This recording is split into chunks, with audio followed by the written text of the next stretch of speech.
Hey Beto, what do you think I should have for breakfast? I could have a toaster strudel. I like those. Ooh, I could have a cinnamon roll. Those are really good. Who is that? Yes? Good morning, ma'am. I am Agent Cortez with the Bureau of Better Breakfasts, and I'm afraid that you're going to have to come with me. But why? Because unfortunately, your breakfasts have been so unhealthy that I have actually been sent here to place you under arrest. I'm gonna need you to turn around and put your hands behind your back. Oh no!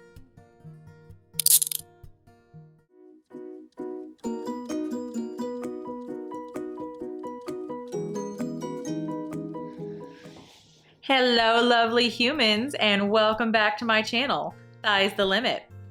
So today's video is going to be a little bit different.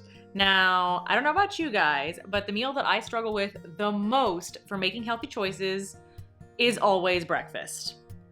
And for me, when I wake up in the morning, the only thing I really want is pretty much a bowl of sugar in some variety or other. And what I tried to do for the last few months is to find some healthier options that I could eat. Since I'm a creature of habit, I tend to have the same things for breakfast for a few days in a row.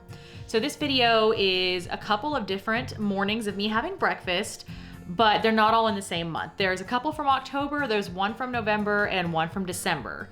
So it's all the different things I've tried along the way. Enjoy! Let me show you what kind of breakfast I would have before I started trying to eat better. I give you egos.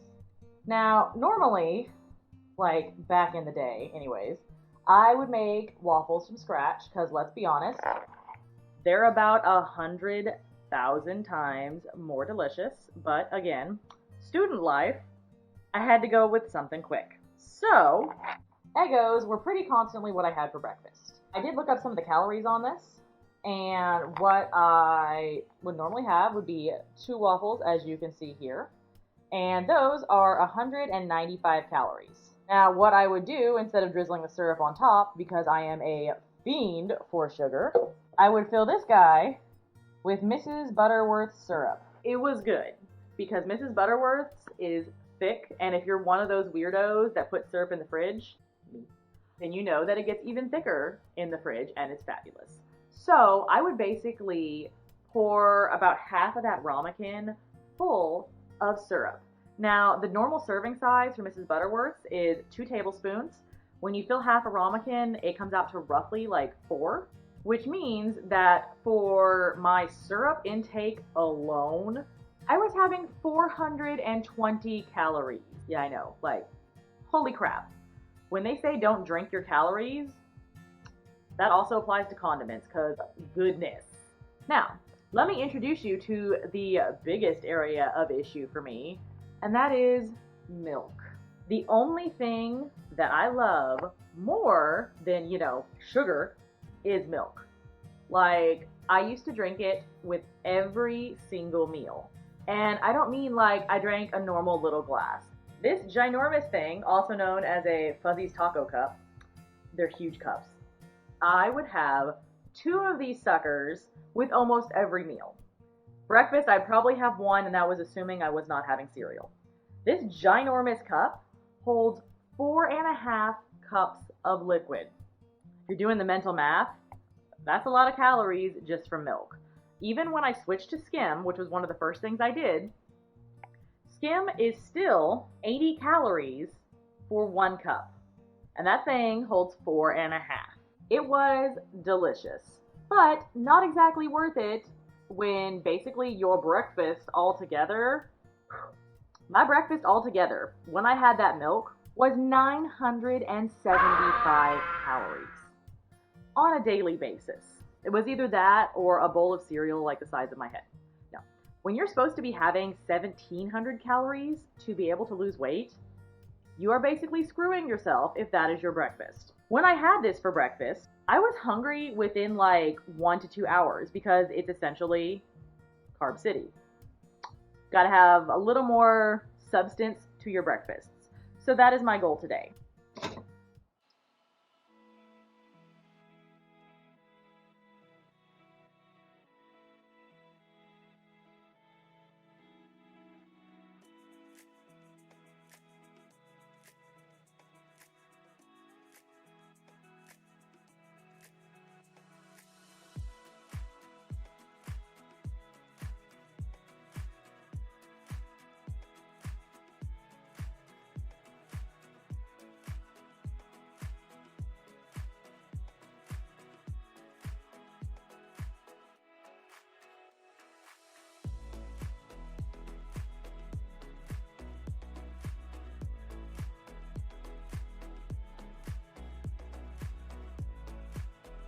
All right, so the verdict is one, that meal was incredibly unattractive. It looked like a bunch of like gray blobs on top of an Eggo, but it actually tasted really good. I'm actually quite full, although to be completely honest, I'm not sure if that's because I finished the or almost all of the ginormous cup of water, or just because of all the protein in that meal.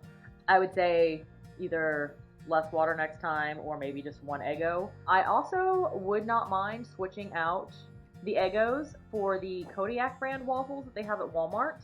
They are a little higher in calories. They are, I believe, for the buttermilk ones, they're 240 calories for two of them, but they have a lot more protein. So with that, I could literally have, for sure, just one, get more protein and have less like fluffy, unneeded stuff.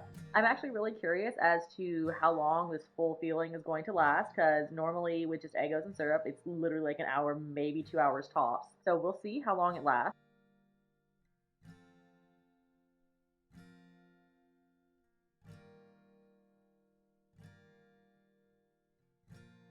In the meantime, I am going to go for a bike ride before it rains because it is looking a little blustery outside.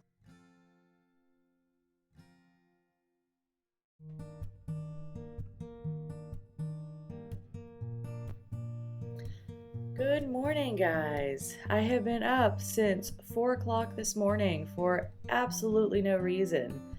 So I basically gave up and decided to come downstairs and make breakfast. Ever since school started, I have been struggling to get a good night's sleep. Really should come with a warning. Warning, you have subscribed to Student Life. Side effects include crushing debt, inability to sleep, self-doubt, weight gain, and slowly losing your mind. You have been warned. Thank you for subscribing. That's pretty much my life right now. So since I'm awake, I figured I might as well show you guys what I have been doing for breakfast.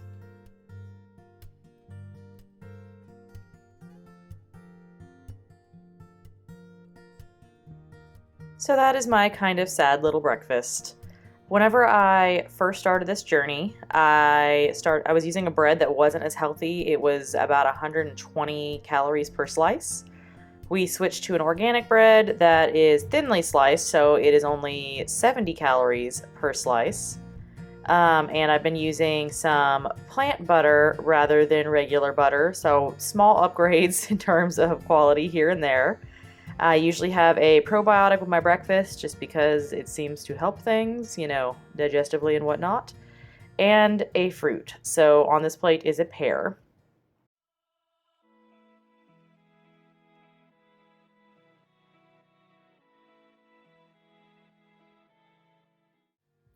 So that was just kind of one of the basic breakfasts that I tend to have. Tomorrow, I'm going to see what I can do to spruce it up a little more, maybe make it a little healthier or a little more filling. Half the fun of this week is trying new things. And I figure since I am up so ridiculously early, I might as well continue to take advantage of it. So I am going to go study my buns off for a quiz that I have later.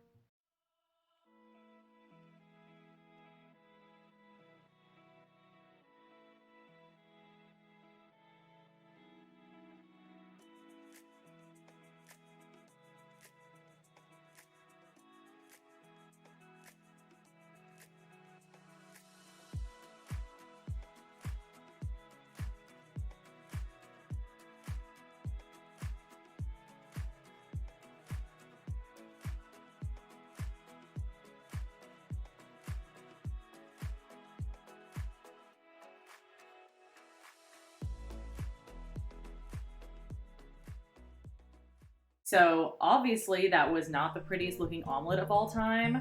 Judge all you want, I know it's ugly.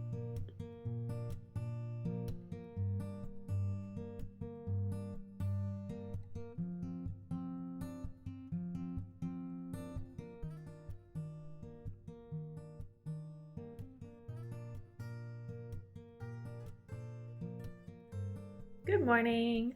So a lot of the time, what I end up doing for breakfast is just having one of those little like instant packets of oatmeal, just because at the back of my head, I feel like my brain is always like, hey, oatmeal is healthy. You should do this for breakfast.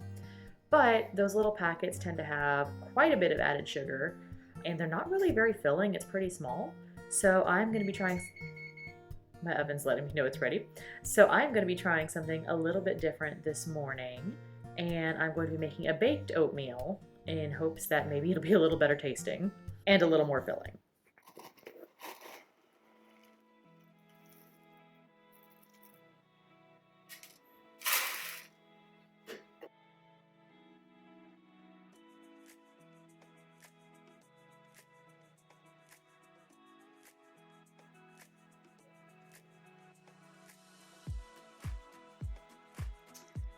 Y'all, this smells like heaven.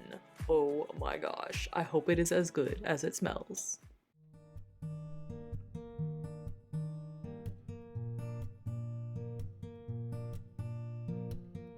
So the verdict is, overall, that was actually pretty good. My only real complaint is I don't think I added quite enough salt. Like the pinch I made was like barely there. And then in terms of like the richness, like those like little oatmeal packets that I would do before, I always got like the strawberries and cream one. And I think that like creamy aspect of the richness is kind of what I was missing. Since I used almond milk this time, I think next time I would either add a smidge more butter, but since that's so high in calories, I would probably just use regular milk just for that like creamy factor rather than almond milk. But I will say, like, baked peaches, oh, they are amazing. I think I might just start throwing like all of my fruit in the oven because it is so dang good when it's warm.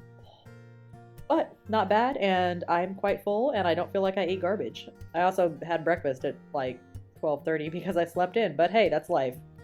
So one thing that I have discovered during all of this is that it is absolutely possible to have a breakfast that is not insanely unhealthy, but still tastes good. There's a lot more ideas that I want to try in the future. This is just the beginning, but thanks for watching along with me. Now, if you guys did like this video, make sure to hit that like button and to subscribe below. And in the meantime, oh, hi Beto, you're in my shot. Hi. And I want you guys just to remember that no matter what part of this weight loss adventure and getting healthy journey you are on, you really should love your body every step of the way, not just when you hit your goal weight, every single step. And I will see y'all next Friday. Bye bye.